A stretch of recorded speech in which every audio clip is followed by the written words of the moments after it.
More on all this, we bring back our great friend, Texas Senator Ted Cruz. Thank you, Mr. Cruz. We appreciate it. Look, I know your position on this Senate legislation, but again, I just say this. I don't want triggers. I just want a successful campaign, as you probably do. Remain in Mexico, build the wall, catch and deport. This whole story here, what do we need more legislation for? And it isn't going to be any good. And you know that Joe Biden and Alejandro Mayorkas will not close the border. I don't care if it's 5,000 or 8,000 or whatever thousand. You know this, Senator. That's why this is such an exercise in futility. I'm sorry. You're here as the guest. You talk, please. I'm too excited. Look, listen, Larry, you're exactly right. Every word of your opening remarks were exactly right. One of these days you're going to say something I disagree with, but it hadn't happened yet. Look, you focused on how this crisis happened. Joe Biden inherited incredible success. He inherited the lowest rate of illegal immigration in 45 years. And Joe Biden deliberately caused this crisis. And you put your finger on the three decisions he made all in his very first week in office that caused this crisis. He immediately halted construction of the border wall. He reinstated the disastrous policy of catch and release. And he ended the incredibly successful Remain in Mexico agreement. And that took the lowest rate of illegal immigration, and it caused it to explode. We now have the highest rate in history. 9.6 million illegal immigrants have come into this country. And Joe Biden wants it. It's deliberate. He could fix it tomorrow if he reversed those three decisions. He's not willing to. And I got to say, you're also right on killing this bill. Look, we had a vigorous debate at lunch with Senate Republicans. I stood up and I urged my colleagues. I said, look, this is going nowhere. In order for any bill to pass, it's got to pass both houses of Congress. The Speaker of the House has said this Senate bill is dead on arrival. It has no chance of passing. And so I asked my Republican colleagues, why are you putting forward a bill that doesn't fix the problem, doesn't secure the border, but that gives Democrats an excuse to do what you just played Karine Jean-Pierre doing, saying, oh, well, we would fix the border, but the Republicans didn't pass our bill that would never have fixed the border. It is ridiculous. It is playing into Chuck Schumer's hands, and I think we need to demand, fix it, solve it. And I'll tell you, there's only one way we're going to solve it, and that is to throw Joe Biden out of office, to elect Donald Trump in November. And we know that President Trump solved this problem before. He'll do it again. I worked hand in hand with him when he was president the first time, and I'll work hand in hand again with him again to fix it again. Yeah, he will start day one, Senator. And by the way, your collaboration with President Trump, both then and now, is a very welcome development, and everybody will benefit from that. Senator Cruz, let me I just want to clear the decks on this terrible immigration story and the lawlessness that goes along with it. I just want to note this. It is now 4 days, roughly 96 hours, since the Iraqi-backed militants attacked the U.S. base in Jordan, and 3 troops were killed. And I don't know, countless, several dozen, almost 40 or so were injured. It's 4 days, Senator Cruz. So far, we have heard nothing from the White House on what they're going to do, and maybe more importantly, we have seen them do nothing. No actions have occurred. They should have taken action inside of 24 or 48 hours. Yes. Military man after military man came on this network, Fox News, Fox Business, and said, you know, maximum 2 to 3 days. We have not struck back yet. I see dithering. I see us sending the wrong message. 4 days after these 3 military troops, reservists from Georgia, have been killed and countless others have been injured. This is an outrage, Senator Cruz. This is an absolute outrage. Yeah, it absolutely is. Joe Biden is a weak commander-in-chief. He is unwilling and unable to stand up to our enemies.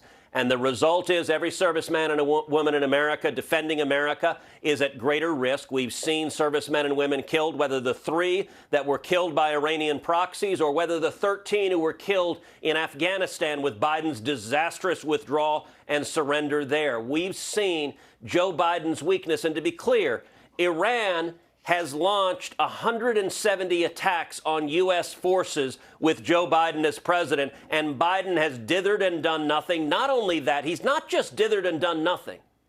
He has funded the regime that is attacking and murdering Americans. Under Joe Biden, this administration has flowed over $100 billion to the Ayatollah who chants death to America. And weakness is provocative. Our enemies are stronger. And to give you an example of it, look, Joe Biden inherited peace and prosperity across the globe.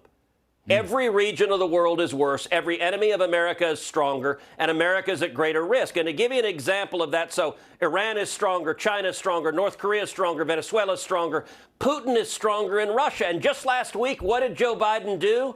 He announced what I call the Vladimir Putin subsidy from Joe Biden, which is he blocked future exports of liquid natural gas, which means Europe has to buy from Russia instead of from America. It hurts jobs here, and it helps Putin, but this is an example of Biden's weakness and how it makes it more dangerous. I was just going there. One area that Biden has not dithered on was putting a pause or a hold on any new LNG installations, which we desperately need, which not only damages our domestic economy and its security, it damages our national security. Now, interestingly, Senator, there was no dithering on that. He just came right out with it and made no bones about it and broadcast it to the world.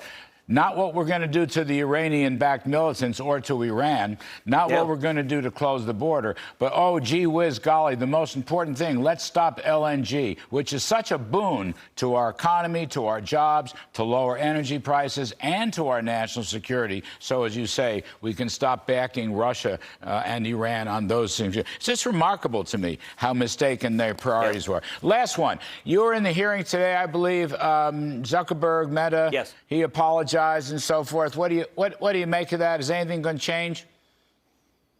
Look, I think big tech does enormous damage to this country. This hearing was focused on the damage to kids. And I will say, as the father of two teenage girls, it is horrifying, the garbage that gets shoveled to our kid. Every parent I know is worried about the garbage that is being sent to our kids.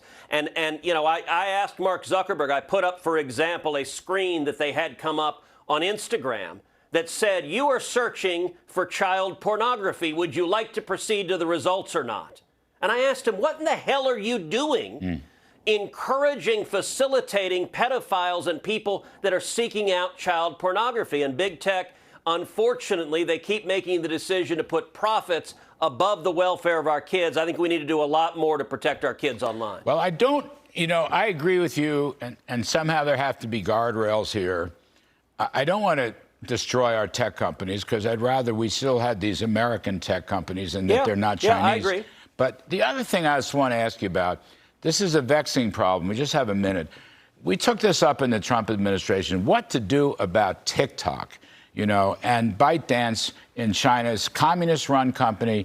There's massive evidence that all the personal information flows right back into Beijing and so forth. And I know millions and millions of kids look at the darn thing, but the fact of the matter is we're just helping the CCP. We're not helping our kids. We're helping the CCP. I'll give you a last thought on that. Well, you're exactly right. One of the people testifying was the CEO of TikTok, and I asked him exactly that. He, number one, confirmed ByteDance, the parent of TikTok, is governed by and subject to the Chinese intelligence law that requires them to obey the Chinese Communist government, that requires them to lie about it. And I also pointed out, why is it that TikTok gives Chinese kids math and science videos and educational videos and limits the time they can be on, and yet American kids, it's feeding garbage and self-harm and suicide and substance abuse and pro-Hamas propaganda. They are deliberately undermining the children of America. I think it's dangerous. Yeah, you're right. We got to figure out a way to go after that one. Anyway, great Senator Ted Cruz. Thank you, sir. It's a great pleasure to see you. Thank you, Larry. You bet.